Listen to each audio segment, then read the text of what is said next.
said before, instead of saying like, hey, you should have done this, he said, hey, what other options did you have? And get them to use the brain. Can you elaborate a little bit on those two?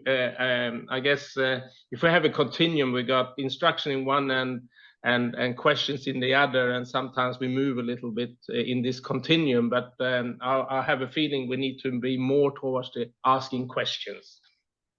Definitely. And it's brand new. There was this researcher that I name of Socrates who used that method. So it's pretty I laugh because I've had people say that to me. Yeah, there's this new research out there about asking questions. And I think, you mean the Socratic method? That yeah. But you know, for those, it is new to the coaching realm because we've never thought about it, because we've always pictured ourselves as they are cups into which we pour our knowledge. But that's not really the case. That they have to be self-determined. And so the learning actually doesn't happen from us giving it to them. The learning happens from them experiencing it and drawing that experience into a learning situation. So, you know, educare, the root word for education, means to draw forth. It doesn't mean to pour in. And so there's a lot of shift now to this idea of we need to draw the knowledge out of them. We need to draw the learning experience out of them. We can't just pour instructions into them. One, a lot of times we tend to overcomplicate the instructions. It's not one or two things. It's a 5-minute talk with, and then you do this, and then you have to do this, and then you have to do, you've lost them.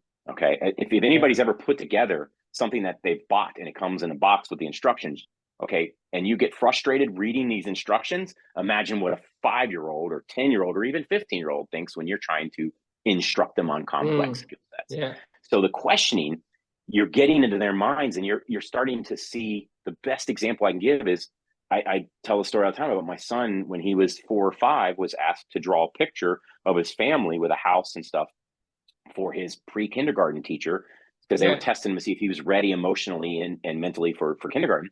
And they showed us the picture, and the picture was awful. And I was like, oh my gosh, my son needs some artwork.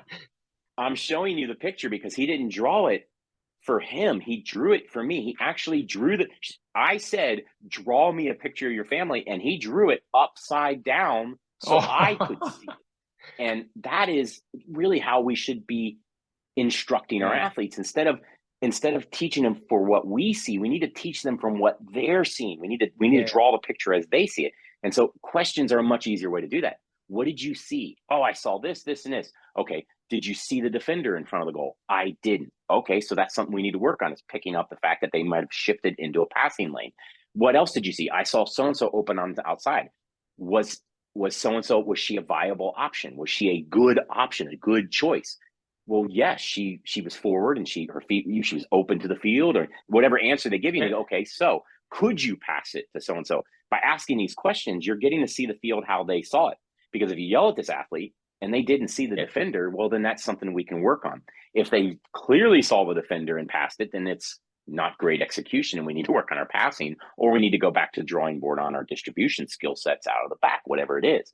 So that's why the questioning works so well. The other piece of the puzzle that gets lost sometimes in translation is when we become questioning coaches, when we ask questions of our athletes and ask them to solve those questions, the learning sticks.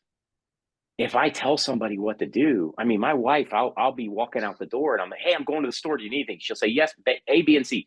Perfect. By the time I get to the store, I have forgotten A. I'm not sure what B was, and C, was there even a C? I don't know. So she always knows to follow up with a text. Like, remember, I asked you for A, B, and C, because I'm being given instructions in a moment that my mind is elsewhere. Same thing with kids in sports. And so the instructions don't stick. But when you figure something out on your own, when you see a kid, when that light bulb goes off and they go, oh, I got it, coach, I figured it out, that's going to stick so much more and so much longer. The retention is not just minimal, like, oh, they retain it for a day or two. They retain it much longer when they have figured out and solved the problems on their own through your questioning. So your job ends up stopping. You're not a bestower of knowledge. You are a puller of knowledge. You're pulling this knowledge out of your athletes. They still need you, but you're more of a guide. You're more of a guide than you are like the guru.